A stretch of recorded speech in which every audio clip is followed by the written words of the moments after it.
الحمد لله رب العالمين والصلاة والسلام على من لا نبي بعد bandiraɓe julɓe heɗotoɓe radio tilde dubango e onon wonɓe ɗiɗo groupe whatsapp groupe nafoore mere andu annabima on calminama on juurama on mantama kono yurmaɓe mo jeeɗo leñol mo ko jurmaɗo jiɗɗumo ko jurmaɗo mere waɗani jomiraɗo subhanahu wa taala hokkude en oɗo kado jamma o nela o rokka njuulu o rokka ɗeɗo ayaji bandiraɓe sahilaɓe e dow jurum e dow korsa e dow gilli la ilaha illallah muhammadu rasulullah kede ko jomiraɗo wi la yukallifu llahu nafsan illa wus'aha laha ma kasabat wa alayha ma iktasabat ربنا لا تؤاخذنا إن نسينا أو أخطأنا ربنا ولا تحمل علينا إصرا كما حملته على الذين من قبلنا ربنا ولا تحملنا ما لا طاقة لنا به ربنا ولا تحملنا ما لا طاقة لنا به واعف عنا واغفر لنا وارحمنا أنت مولانا فانصرنا على القوم الكافرين سبحان الله والحمد لله ولا إله إلا الله الله أكبر وي آمين جميرات ديسان فورها جيار سن أكو واوي كل جدانون ما وني مؤجر ما وني بوننت sa waɗi bonnande tawa ton sa waɗi moƴƴere tawa ton ɓeydenɗa hen baraji sappo ha wona temedde jeeɗiɗi jomiraɗo tewoyi yen mbi rabbana la tu'akhidna in nasina aw akhtana ɗum ɗo ko leñol almustafa sallallahu rokka ɗum allah teftorako mo ko jumɗa ko jejjiɗɗa e ko forsa e ma o wi allah tedduɗo o yaafima leñol almustafa sallallahu sallam ko juumi ko yejjiri e ko forsa e mum neɗɗo yon taƴa dane ma wima ya wi a yaltidini mbiyam yaltidini koɗe ɓerde ma ndeeƴi tinno janggo ɗeɗo ayaji sa jangi ɗeɗo ayaji e jamma a yonama de a renama a suurama a hissi an jeeyaɗo leñol almustafa sallallahu sallam so tawi no wona qur'an tan joguiɗen yoni en so tawi wona juulu joguiɗen yoni en so ta hajju enen ko dokkaɗen ko hay goto rokkaka ɗum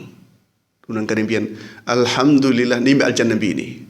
wa qalu alhamdulillah lisan yo allah hokken wiide alhamdulillah وقالوا الحمد لله الذي هدانا لهذا وما كنا لنهتدي لولا أن هدانا الله لقد جاءت رسل ربنا بالحق ونودوا أن تلكم الجنة أورثتموها بما كنتم تعملون من الجنة بالحمد لله ودينا بيول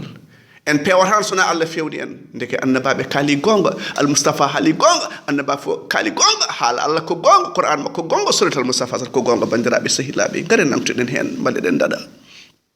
Thierno Ousmane en kaali hanki mbino o renama omo yaade duuɓi jeetati hankkadi omo daara wonde sagata almustafa sallallahu alayhi wa sallam omon mawnono hay goto mawnirani e nden ka Allah bandiraɓe kala ko Quraysh mbaɗanno sagata mbaɗanno e ko yoɗani almustafa waɗatan ɗum ɓe mbi ko moƴƴo asku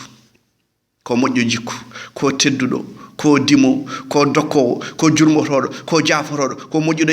e koddiɗo ko moƴƴuɗo e gaño la ilaha illa muhammadu rasulullah kala ko miijiɗa e moƴƴere omo waɗanno ɗum ɗewno ko denaɗo ɗum noon an Allah renma guila non suka ha mawna jiɗa wadde bonande ade gonɗa sukude Allah hatma ɗum jiɗa wadde ko sukaɓe mbaɗa Allah hatma ɗum yimɓe fof jalma mbiya oɗo finani o feerani o fesaki Allah woni koye rendema ñagoɗa jawdi o hatma ɗum jiɗa oɗo debbo o hatma ɗum jiɗa oɗo ligguey o hatma ɗum jiɗa ɗannaɗo o hatma ɗum hol sababu toon sa woni toon ɓurta woɗɗude Allah bandiraɓe gaare calculen gueɗe ɗe nde ɓurɗa ɓadade Allah fof ko nden ɓurɗa moƴƴude nde ɓurɗa hulde Allah fof ko nde ɓurɗa moƴƴude nde ɓurɗa woɗɗude Allah fof ko nden ɓurɗa ɓadade seyɗan Allah hadma gueɗe kewɗe e gueɗe aduna o rokka ɗum mo yiɗa e mo yiɗi fof kono an taw ka cuɓaɗo aɗa danda e gueɗe aduna bandiraɓe sehilaɓe jomiraɗo subhanahu wa taala kanko andi omo andi ko mbaɗen sirru ko peññinɗen hay goto anda ko wirni sona kanko kala ko rokkuma ɗum waɗi nelaɗo sallallahu alaihi wasallam wi golle julɗe ne kawni so dañi moƴƴere o yetta Allah so dañi ko suno o o muña o ɗum no woodanani noon sona julɗo la ilaha illallah muhammadu rasulullah almustafa sallah sallam o wi omo nde sukaɓe makkanaɓe ndeysan sukaɓe ne pija eɓe ndeno tufeeje ɗo rondi tufeeje ɗo tan o wi omo ƴetta wudere makko o fawa dow walla makko mbaɗa hade tufeeje ɗen gañje mo o wi mbimi mbeɗa suuta wuderam cuutmi wuderam tan pettami pettal musgal mi yani pettuɗomi o wimo suur hoorema la ilaha illallah muhammadu rasulullah an ka denaɗo ka kissaɗo ka kisnaɗo bandiraɓe julɓe mi ɗesi fuujade o wi piyami fiyande musde mbiyami tellin wudere ma bi abi anta wa ummi sallallahu alaihi wasallam diftugo waɗi ñañoji mbaɗi suka fof nen pijoyo o wi mo aynitino o mi yaha mi ƴeewa diftugo hol kewi toon oɗon gandi ko findini mo ko nangue o ronki yaade toon la ilaha illallah muhammadu rasulullah oɗo almustafa sallah sallam e mbi e korsa makko e mbi e gille makko e yiɗedemo o meeɗa noddirede inde makko Allah noddirimi inde makko mo jarat ya muhammad ya ahmad Allah to defte gadide ɗe en kaali hanke mbiɗen holko Allah wi ceerno Ousmane alladhina ataynahumul kitaba ya'rifunahu kama ya'rifuna abna'ahum wa inna fariqan minhum la yaktumuna alhaqqa wa hum ya'lamun alhaqqu min rabbika fala takunanna min almumtarin eɓe gandi ɓe gandi ɓiɓɓe maɓɓe de nden en kaali ɗiɗo qualitéji moƴƴere teddungal nuuɗɗal fof ha Quraysh innere mo amin ɓe mbi oɗo hankadi wiyete ko amin gila o sowanelede an baɗo moƴƴere an jaho moƴƴere an kaalo moƴƴere an jiɗɗo moƴƴere golle ma buntara ɗum wonde Jibril are makko en jeehi yeeso seeɗa Jibril are makko hayre wimo iqra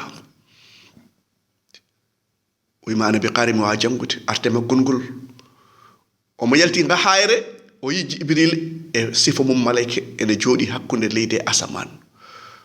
o ari o yi yummen Khadija zammiluni cudde kam wi Khadija mi huuli Khadija mi ndemi huuli Khadija mo an a hulata an a booretake an gueɗe ma buntara an a sooyata la ilaha illallah keɗe ɗe hoɗɗiɗo qualité ji hol sababu o wimo ka jokkowo en ɗam ka kottowo koɗo ka jaktowo jakt ka joom jurum ka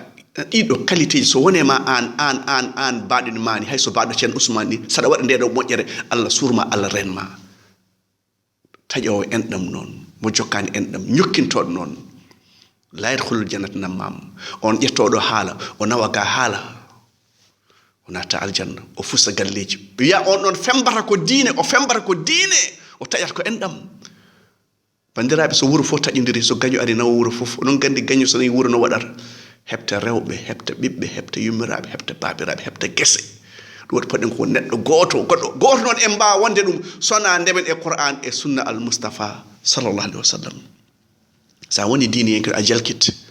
ɗum waɗi Allah wi al Mustafa sallallahu alaihi wasallam no mbiyeɗani annabaɓe mbiyami noon ma yuqalu laka illa ma qad qila li rusuli min qablik ɗum an jiɗɗo nangude sunnatul Mustafa sallallahu alaihi wasallam ma wiya ka ibadu ma wiya sa kalab ma wiya waare ma mbiyeɗa kaftan ma o mbiyeɗa ala kalis mbiyeɗa a yontaka nelaɗo wiyama noon so nelaɗo wiyama hol goppaɗo bandiraɓe julɓe Allah wiyama jomiraɗo teddutoɗo o ɓi adama ƴettimama o fotani wiide o fotani ƴettade mo mbeɗa jogui ɓiɗɗo mbaranani ko Allah wi ɓen jalkitoɓe julɓe ñande dargue julɓe jalkitaɓe bandiraɓe sehilaɓe kedi ko Allah wi inna alladhina ajramu kanu min alladhina amanu yadhakun wa idha marru bihim yataghamazun wa idha inqalabu ila ahlihim inqalabu fakihin وإذا رأوهم قالوا إن هؤلاء لضالون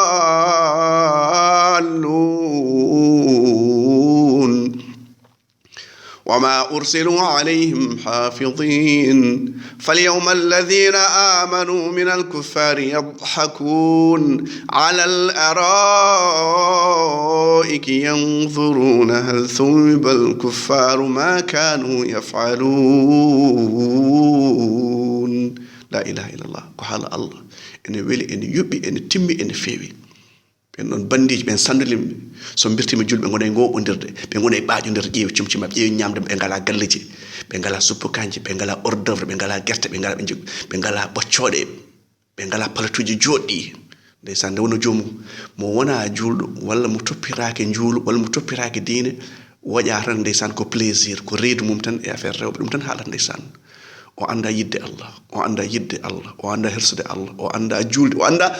dakami gonɗo e juulu o anda dakami gonɗo e Qur'an o anda dakami gonɗo e jokkere endam o anda dakami gonɗo e sadaka o anda dakami gonɗo e yidde yimɓe yiɗande men moƴƴere ndeysan kanko o weltotako sona e gueɗe bolle puyɗe kanko e fowru nandi kanko e safandu nandi kanko e boyi nandi ko yaran ko hoore mum ko reedu mum ndeysan wonande hande ko inde kaari en janggo ko diftinto min jeehi roon mara mabɓe welani kimmaji on e lammi kamɓe kayni ɓe leeli addude bottare min gotti ndeysan ɓernde nene yoori kos wode Allah wi wa idha qamu ila salati qamu kusala yura'una an-nas wa la yadhkuruna Allah illa qalila juulal kene ami sakkoto kene mettini so dental ari nan ɗon juula ɗon yeeso yimɓe so woni kañum goto noon soppani gore juulu yawndu jamtorake e Allah ne wonno o weltake e juulu ngo wala hawla wala quwwata illa billah subhana rabbika rabbil izzati amma yasifun wa salamun ala al mursalin walhamdulillahi rabbil alamin